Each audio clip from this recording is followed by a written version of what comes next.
今回は、エターナル呪文についてまとめてみました。エターナル呪文とは、エターナルの名を持つ多色呪文の通称。〇〇と〇〇の〇〇というのは、多色呪文の命名ルールですが、その読み仮名としてエターナルホニャララとつくカード群を指します。基本的にはエターナルアームズで登場した呪文となりますが、地味に新作も登場しているので、ぜひ最後までご視聴ください。それじゃあ、早速参りましょう。エターナルガード。エターナルアームズ第2弾で登場した光と水のエターナル呪文。3マナで場にある進化ではないクリーチャーを1体選び、持ち主のシールドへ送る効果。相手クリーチャーに唱えれば除去となり、自分のクリーチャーに唱えれば単純なシールド追加に加え、シールドトリガークリーチャーの再利用にもできますね。一見シンプルな効果ですが、エターナル呪文の中でも屈指の汎用性と強さを誇るカードで、登場時から様々なデッキに投入され活躍していきました。相手に使用するとシールドを1枚与えてしまうことを考慮されて、3マナという非常に軽いコスト設定がなされたのでしょうが、当時から光と水はコントロールが得意であり、場を制圧してから一斉攻撃によって勝負を決めるのが普通だったため、シールドが数枚増えようが大したデメリットになりませんでした。特殊勝利系の除去痕に至っては、そもそもシールドが無視されてしまうため全く関係ありません。むしろシールド送りは、墓地やマナと違って干渉できるカードが非常に少ないため、非常に有効な除去カードとして活躍していました。その結果、2008年4月15日に殿堂入りを果たし、2020年7月1日付で殿堂解除となりました。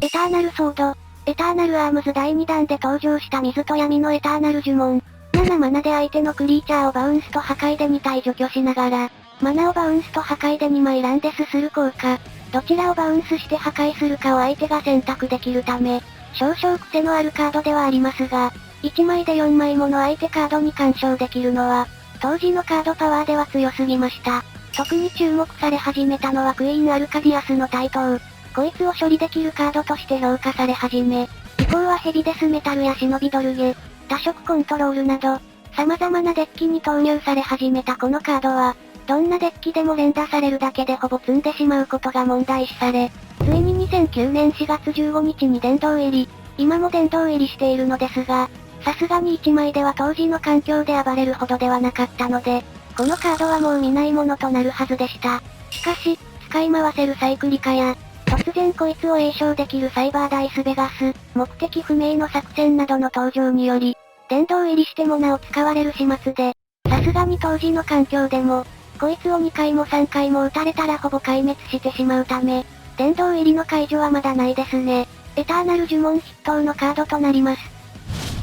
エターナルゲート。エターナルアームズ第2弾で登場した闇と火のエターナル呪文。6マナで相手のシールドを自分と同じ枚数にするカードです。ただし、相手のシールドが自分より多い時にしか詠唱できません。そして相手はシールドトリガーを使用することができます。そんなこのカードは、普通に使うなら相手の速攻やビートダウンへの対策となる1枚でしょう。相手にブレイクされつつも場を固め、このカードで一気に逆転することができます。そして登場時はそのような使い方として、ピン刺しされるようなケースが大半でした。しかしマット・ロマノフというアタオカカードが登場してから状況は一変。デビルドレインからこのカードに繋いでワンショットキルするデッキは、瞬く間に当時の環境トップに君臨しました。そしてマドロマノフのプレミアム殿堂入りによってこのデッキは解散。エターナルゲートの使用率も一気に低下することとなりました。ただ1枚で状況を変えるカードなのは間違いないため、今でもぼちぼち活躍している1枚となります。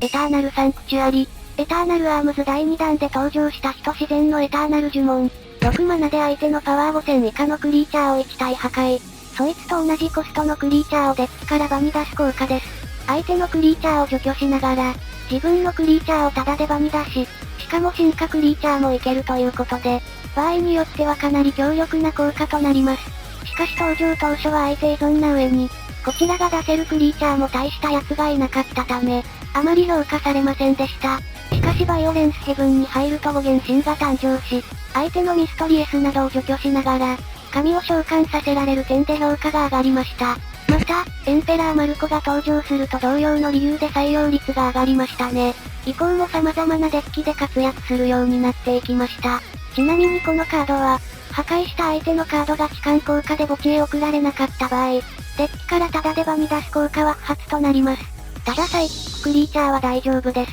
なぜならサイキッククリーチャーは、一度墓地を経由してから超次元ゾーンに戻るため、このカードの条件を満たします。ただし、解除で場に残った場合は不発となりますね。エターナルトラップ。エターナルアームズ第2弾で登場した光と自然のエターナル呪文。5マナのシールドトリガー呪文で、次の自分のターンの始めまで、指定した文明を持つクリーチャーに攻撃されなくなる効果。ちなみにクリーチャーへの攻撃を止めることはできません。登場時はホーリースパークの存在が、このカードの価値を薄めていました。もちろん効果は別物なのですが、当時の環境ではタップキルできるホーリースパークの方が使い道があったのです。これまで有用なカードが揃うエターナル呪文の中では、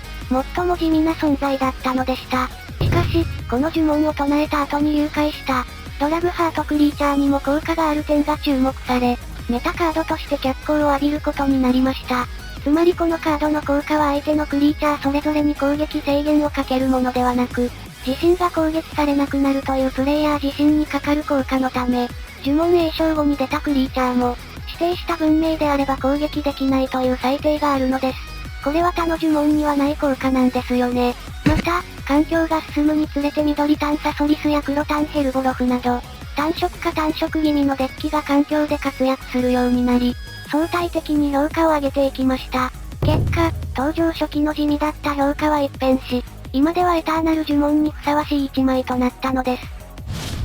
実はエターナル呪文はこの5枚だけではありません。新たに3枚のエターナル呪文が登場しているのです。ですが古参の視聴者様が多いこのチャンネルでは、わかりやすくもまとめて簡単に解説していきますね。1枚目はエターナルサイン。2015年に登場した構築済みデッキに収録されていた闇と火のエターナル呪文。6マナの呪文で、墓地から7マナ以下の進化ではない闇か火クリーチャーを蘇生し、さらにスピードアタッカーを与えます。このカードは収録された構築済みデッキの切り札、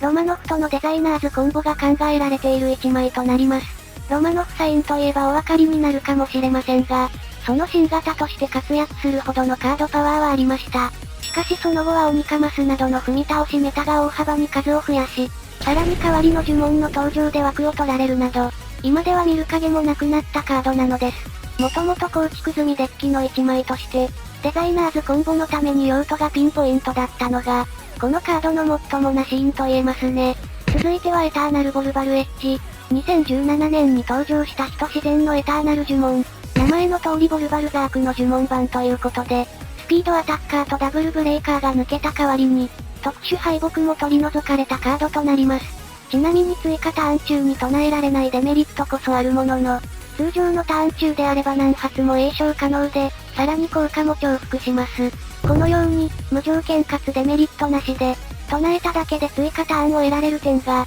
発表時は界隈を騒がせるほどだったのでしたが、蓋を開けてみればそこまで活躍しなかったんですよね。意外かもしれませんが、理由としては、単体で4打点確保できる本家やタオカと異なり、こいつ1枚で盤面をひっくり返せないことが大きな違いと言えます。当時の高速化が進んだ環境では、とりあえず投入するだけでは腐りがちだったのです。ただ効果が強いことは間違いないので、コントロールデッキなどで使われることはありましたね。ちなみに電動ゼロという何でもありルールの環境では、転生サイクリカというデッキが、このカードを無限回詠唱して無限の追加ターンを得る、バカループが存在しています。最後はエターナルカオス。2021年に登場した光と闇と火のエターナル呪文。そして3色であり敵対色を含んだ初めてのエターナル呪文です。5マナのシールドトリガー呪文で、デッキ上から1枚をシールドに追加し、唱えたターン、クリーチャーが攻撃するとき、それよりパワーが小さい相手のクリーチャーを1体破壊する独特な破壊効果を持ちます。